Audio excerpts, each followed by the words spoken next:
Welcome back. The topic for today is a brand new release by Vinyl Me Please, and that is the Story of Cadet Records. This box set is massive, really excited to dig into it. Before we do though, go ahead and hit subscribe. Also head over to Instagram and follow me at what_can_brown.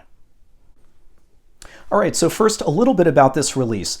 This box set is limited to Vinyl Me Please, but it doesn't mean that you have to be a member in order to get it. Now, you do get a pretty significant discount. I think this thing retails for $399 for non-members, $349 for members.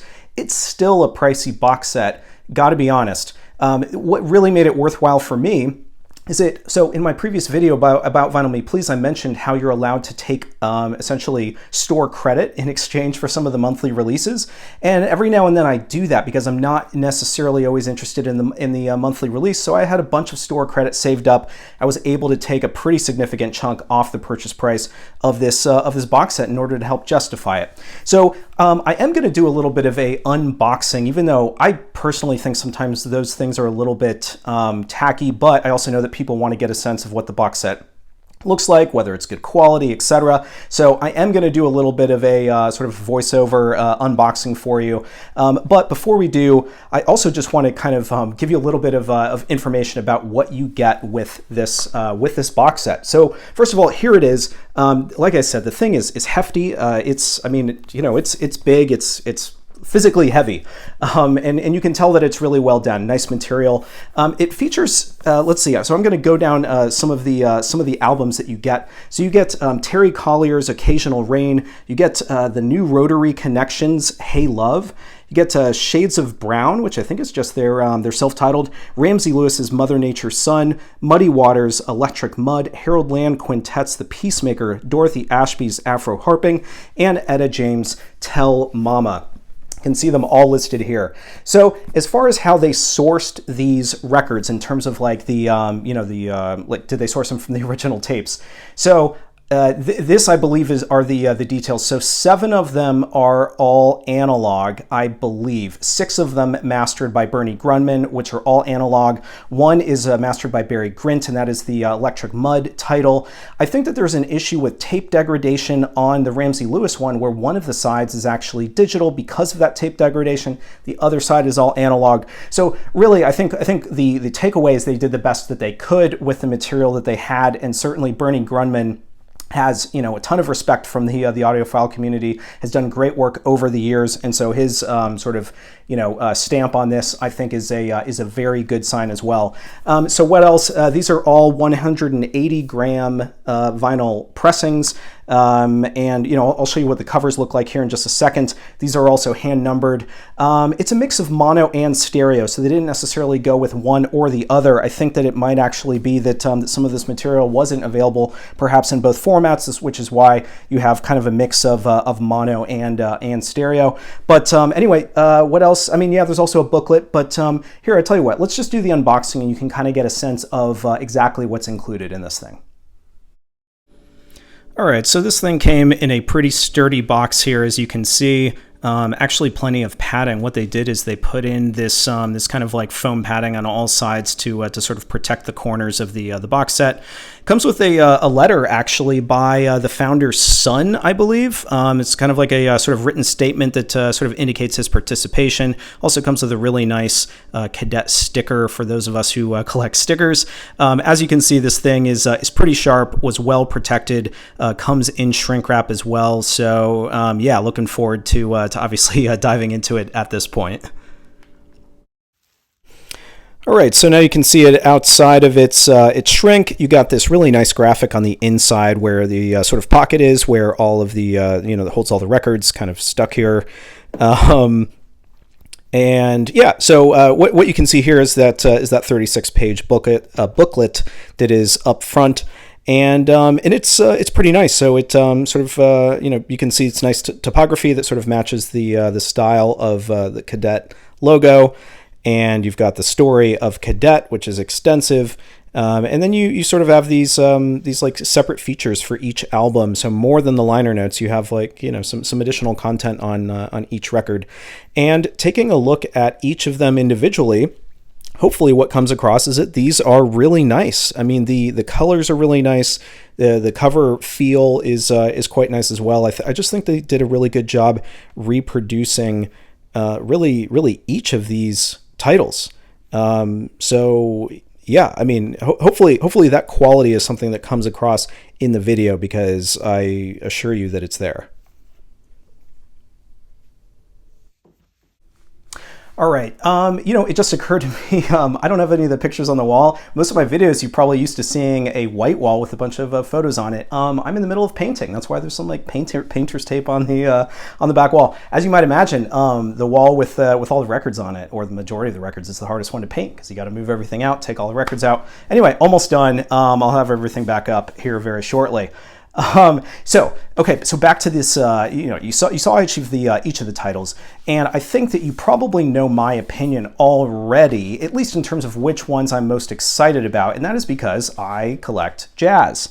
So that kind of brings me to an interesting point here. This is not a exclusively jazz box set. So it's a little bit of an unnatural purchase for me.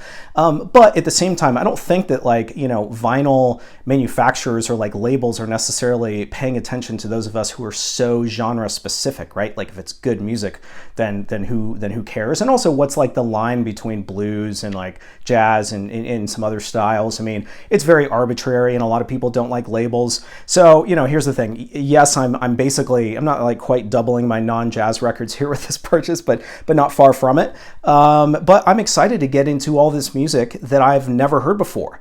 And what I mean by that is that I've only heard the Harold Land title, the Ramsey Lewis title, and the Dorothy Ashby title before buying this box set. So a little bit of a blind buy for me, but because I know that it's super high quality, and because it's all analog, and because I'm just genuinely excited in getting into some of these artists anyway, I still thought that it was a worthwhile purchase. All that being said, and I haven't listened to all of this yet. In fact, I've only listened to some of the jazz stuff. All that being said, the ones that I'm absolutely most excited about, and really the titles that sold this entire box set for me, are Harold Land Quintet's The Peacemaker, and then I would say Dorothy Ashby's Afro Harping. So for those who follow my channel, I've already done a video on Dorothy Ashby's Afro Harping. I do actually already have this title, and I can't wait to do a shootout. But I'm such a fan, and my copy is probably not in as good condition as obviously a brand new one, nor is it I'm sure it's not going to sound as good. It's just that the manufacturing processes these days seem to just do so much of a better job in terms of lowering the noise floor and sonic detail and all these different things. So I'm very excited to dig into both of these. I'm trying to think if there's anything else maybe worth particular mention. I mean, one thing is that on this Harold Land title, you've got Bobby Hutcherson, and I mean, I'm such a fan. I mean, you also have, so you have Joe Sample, Buster Williams, and who else do you have? Donald Bailey on drums. I mean, this is a solid quintet title. It is a fantastic album, and in its original form, gosh, it's just impossible to get. And if you do see it, it's going to be a couple $100, and it's not going to be in mint condition, right? So the fact that they included this, and again, Dorothy Ashby's Afro Harping, was borderline worth the entire purchase price. I say borderline because, again, this is an expensive box set. You kind of do have to want to have more than a couple titles. So, you could say, oh, you shouldn't have gotten that if you didn't know all this music. But, like I said, I'm excited to dive into it. I mean, don't get me wrong. The other one that I was really excited to get is Ramsey Lewis's Mother Nature's Son. Have a copy of this, an original, not in the best shape. So the thing with this one, and what makes this particular Ramsey Lewis title stand out amongst a lot of his other work, is that this features Beatles covers. So that's kind of fun, and it's also interesting because they didn't just do this very commercial kind of take on the music in every circumstance.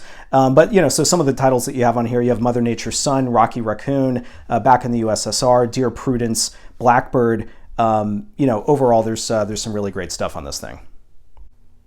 All right, so I mean, what else? I mean, I don't know about some of these other titles, and like I said, I'm just kind of excited to dig in. I mean, at first glance, and I'm sure that many of you know much more about these than I do, but Terry Collier, I feel like has been getting more and more press lately, especially in their sort of reissue sort of market. There's been some other stuff by Terry Collier that have that's taken a lot of gotten a lot of attention. But one thing that I noticed, at least, is that Charles Stepney produces this one. I believe he plays on it as well. And Charles Stepney plays on this one, the Rotary Connection one as well. And I'm not sure if he produced it as well, but yeah, vocal and instrumental arrangements by him. I was a huge fan of that that kind of interesting Charles Stepney almost compilation that who was it that put it out? I think it was International Anthem last year. I thought that was super interesting, and that kind of sort of got me more interested in seeking out material that he was involved with. So anyway, I'm excited to dig into those. Something else worth mention is this Electric Mud. This is the only title out of these that actually is a gatefold. Now, I think that what they're trying to do is be true to the original with most of these, which is why they're not gatefolds. My guess is that this one was a gatefold when it was original, and so they did reproduce that as well, and quite well too. I mean, you know, these aren't sort of glossy. That was not the intent to make these you know, kind of laminated things, but you can just tell. I mean, the quality of the images on this stuff, the feel of it, you can just tell. I mean, this is like thick cardboard stuff, rigid. It's just it feels really nice. It feels all around like they did a fantastic job with this box set. And I don't know that much about Cadet Records. There's all these folks from like Chicago that know so much about Cadet, and I feel like they've researched it much better than I have. But I haven't. And so anyway, the fact that they have this kind of lengthy book here, I think it's like something like 36 pages with, you know, to be honest, more words than images. But I'm just interested in the story because I don't know that much about the brothers who founded Cadet. So anyway, I'm super interested in learning more about it. Interested in getting into some of this music that I hadn't really been aware of before. All right, so a couple of closing words. You'll notice one thing I haven't talked about is sound quality yet. Well, part of the reason is because I just got this in today. I'm talking like, I just got it in like an hour ago. So I did throw on a couple of records to give me a little bit more confidence in making this video and in my recommendation of the music, because it does sound great. Like you can tell that this is going to be very worthwhile stuff. I look forward to digging into some of these titles individually. Look forward to doing some of those shootouts that I like to do, especially for obviously the titles I already have, which includes the Dorothy Ashby as well as the Ramsey Lewis. So I'm very at least confident in terms of what I've heard so far. You know, these are quiet records. You can tell that there's a lot of sonic detail in the pressings. You can tell that they're well done, but also the fact that Bernie Grunman's name is on, again, 6 of these with all analog pressings, and you see his initials in the runoff that you often do. I think that sort of lends a lot of credence. And here's the thing. I mean, you know, I mentioned this in the Vinyl Me Please video that I recently did. They've really upped their quality game, and I can't wait to hear. I'm trying to think actually if this was. No, there's no way that this was pressed at their new pressing plant. But I'm looking forward to even more consistency of quality when they have that pressing plant up and running, because then they have more control of the process. But independent of that, each of these albums look fantastic. There's no scuffs or marks or anything like that. This thing was obviously well packed. You know, there's no dents in it or marks. Like, and in the pressings, they just sound great. So I'd love to be able to give you more detail. Gonna have to wait for some future videos, unfortunately, on that one. So I don't know if I convinced anybody to fork over $400, $399 for non-members, $349 for members, to go and buy this. But that's not really my intent here. My intent is to kind of represent, you know, what I think about it and give you some of the justification for me buying it, as well as my thoughts now that I've received it. And you know, I'm personally at the same time acknowledge that it's pretty expensive for a box set. Pretty happy with what I got, and I can't wait to spin these. So good day for me, anyway. And if some of these titles are interesting to you, you know, maybe consider it. Maybe consider using some of your store credit like me if you have some available. So thanks very much for watching this. If you haven't yet, hit subscribe, and I'll see you next time.